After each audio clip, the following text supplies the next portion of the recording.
The latest from our daily newsletter at podnews.net. OZY Media has announced it's to shut down after a number of reports about the company's business practices. There were question marks over what the company had told investors, advertisers, employees and guests, and the impact could still affect other media companies. Carlos Watson, the co-founder and CEO of OZY Media, has resigned from the NPR board. The company had 5 podcasts, including co-productions with iHeartMedia and the BBC. 71% of younger public radio fans use podcasts, according to Jacobs Media's Public Radio Tech Survey 2021. Only 3/4 of public radio fans use a radio at home, and for millennials, that figure drops to 55%. Even among public radio fans, however, The Daily from the New York Times fares better than NPR's own podcasts. NPR News Now are up first.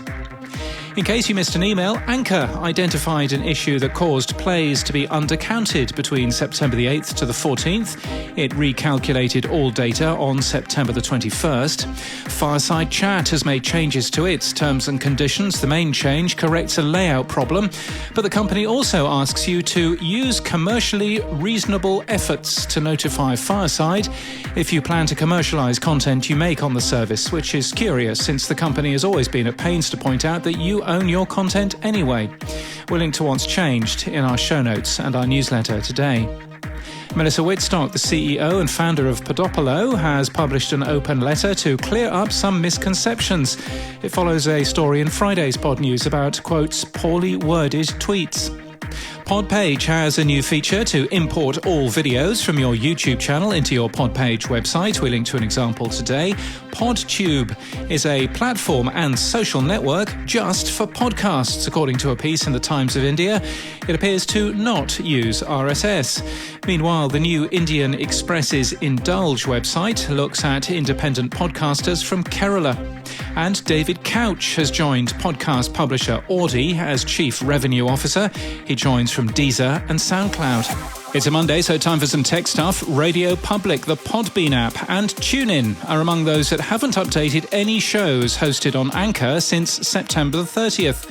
We suspect it's related to the expiration of an old root certificate for Let's Encrypt. Podnews' web server also failed to connect to Anchor RSS feeds from October the 1st, and also failed to connect to our own internal tools, which also use Let's Encrypt. We had to patch our server to do that.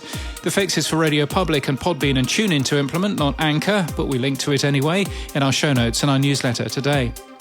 Open source Android podcast app Antennapod is curious about an apparent drop in users over the last few days. We wonder if you have any clues for them. We've linked to their tweets today. Wonder if it's related to the Let's Encrypt certs.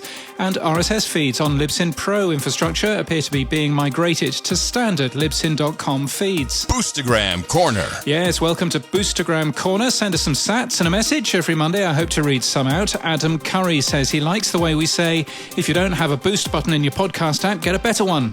Us too.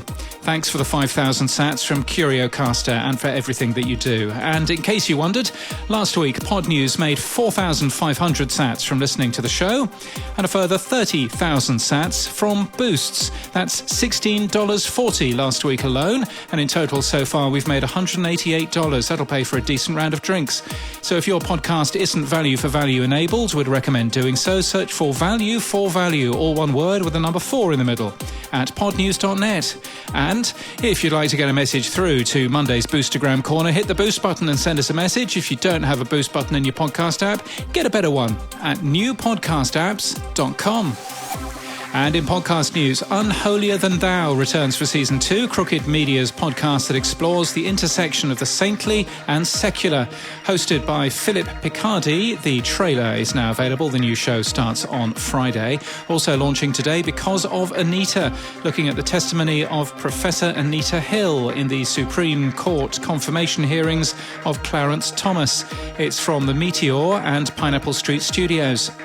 And The Guardian's Today in Focus goes inside the Pandora Papers, one of the biggest leaks of offshore data in history, showing how 35 current and former world leaders and over 300 public officials have used offshore companies to avoid paying tax. Who'd have thought it?